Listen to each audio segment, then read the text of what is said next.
I Am Not Your Perfect Mexican Daughter, Chapter 29. The morning before my flight, I call Freddie and Alicia to tell them I'm going to NYU. They're so proud of me, they say. I wonder why exactly, since I hardly know them, but I promise to call them when I come back from winter break. As I'm hanging up, Lorena walks into my bedroom and sits on my bed. She's enrolled in nursing school and works as a waitress at a Mexican restaurant downtown. She says she has to wear those ridiculous frilly embroidered dresses, but the money is good. She and Juanga, who now work in the Macy's makeup department, are planning to get an apartment together in Logan Square as soon as they've saved enough money for a deposit. I guess the three of us are desperate to move on with our lives.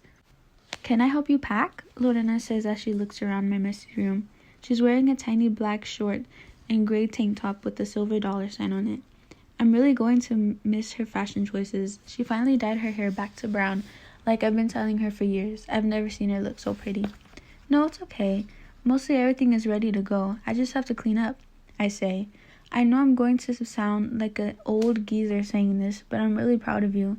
You're going to be an amazing nurse. You have always known how to take care of me. "Oh my God, shut up. Stop it. You're going to make me ruin my makeup." "I'm serious. I love you. I don't know what I'm going to do without you. I'll probably call you like 10 times a day. You'll be too busy with your new fabulous life. You won't even remember me." Lorena puts her face inside her shirt. I've only seen her cry 3 times before. When she fell and split her head open in 4th grade, the day she told me about her dad, and right after I got out of the hospital. Lies, all lies, you'll see. I start crying too, but a sliver of me wonders if what she's saying is true. "I should go now. I have a shift in 2 hours," she says. "If I get there a minute late, my boss will probably fire me." Such an asshole. "I love you," I say again, looking at my dirty floor. A roach crawls under my bed, but I don't bother killing it. "I love you too," she says. "Try not to forget about me." I hug her one last time at the door, then watch her walk away into the blinding afternoon sun. I can't help but laugh at her stick legs and her ridiculous short shorts. Lorena has never had any shame about her body. Now that I think about it, she's never really had much shame about anything, which is partly why I love her. Appa is wearing the same faded blue shirt as the day he found me. Amma must have figured out a way to get the stains out because she hates throwing anything away. For months, I've tried to forget what happened, but it comes back in flashes and specks. No matter how much I try to drown it out, Appa has never once mentioned it to me, but I can see it in his eyes. There's so much I wish we could both unsee. Amma was working that night, and the house was quiet, except for my sobbing to the song I had on repeat, Todo Cambia, by Mercedes Sosa. I became obsessed the first time I heard it. Everything in the song is true. Everything changes, for the better or worse, whether we like it or not. Sometimes it's beautiful, and sometimes it fills up with her terror, sometimes both. Cambia al más fino brillante, de mano en mano su brillo. Cambia el nido el parajío. Cambia el sentir un amante.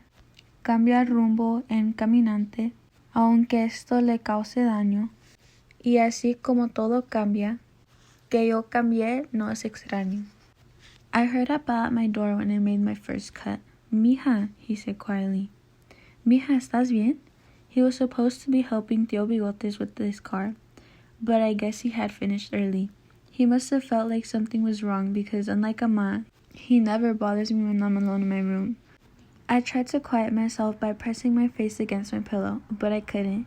The noise came against my will. My body wouldn't let me silence it. "Mija, open the door. What are you doing? Please open the door. Open it for your father, please." He tried pushing it open, but I had pressed my bed against it. I heard the panic in his voice, and I felt terrible for hurting him but couldn't force myself up. I had never loved him like I did in that moment.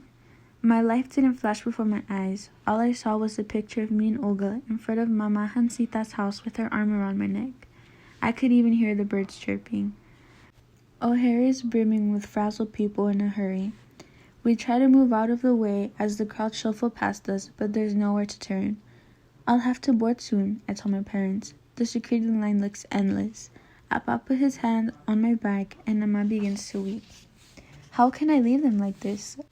How can I just live my life and leave them behind? What kind of person does that? Will I ever forgive myself? "We love you, Julia. We love you so much," Amma says as she presses some money into my hand. "Para si te antoja algo," she says, "in case I crave something when I get to New York." Remember, you can come back whenever you want. My eyes are faucets now, but it doesn't matter. If there's any place on earth where people should be allowed to cry as they watch their lives transform before them, it's the airport. In a way, it's kind of purgatory, isn't it? An in-between place. I have something to give you. I crouched down and looked in my backpack. Amma and Appa looked confused. Here. I handed him his drawing of Amma in her long dress in front of the fountain. It's beautiful, and you should have it, I told him. I wish you'd draw again, Appa. Maybe you can draw a picture of me sometime. I smile and wipe my face with the back of my hand. Appa closes his eyes and nods. I wake up to the New York skyline. I thought Chicago was big, but New York is vast, enormous, overwhelming. I wonder what my life will be like there. Who will I become? Connor says we'll see each other again. I'll miss him, but neither of us knows what next year will be like. Looking at all the cities and towns below reminds me of borders, which reminds me of Esteban and his perfect white teeth. Part of me wonders if he will ever cross over here. It's his dream to live in the U.S., but I almost wish he won't. Even if he makes it alive, this place is not promised land for everyone. I know I've come a long way, and though it's hard, I'm trying to give myself credit for that. If I think about it, just a few months ago, I was ready to die, and now here I am on a plane to New York City all by myself. I honestly don't even know how I was able to pick myself back up, and sometimes I'm not sure how long it will last. I hope it's forever, but how can I know for certain? Nothing is ever guaranteed. What if my brain fails me once again? I suppose the only thing I can do is keep going. I still have nightmares about Olga. Sometimes she's a mermaid again. Other times she's holding her baby, which is often not her baby at all. Usually it's a rock, a fish, or even a sack of rags. Though it's slowed, my guilt still grows like branches. I wonder when I'll stop feeling bad for something that's not my fault. Who knows? Maybe never. In some ways, I think that part of what I'm trying to accomplish, whether Amma really understands it or not, is to live for her, Appa, and Olga. It's not that I'm living my life for them, exactly, but I have so many choices they never had, and I feel like I can do so much with what I've been given. What a waste their journey would be if I settled for a dull, mediocre life. Maybe one day they'll realize that. When I told Mr. Egan about the responsibility I felt to Olga, to my family, he told me I had to write about it. In fact, he pretty much forced me to do it then and there.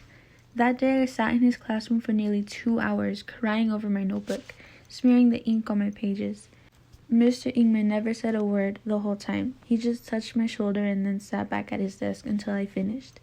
Though most of it came gushing out, it was the hardest thing I've ever written.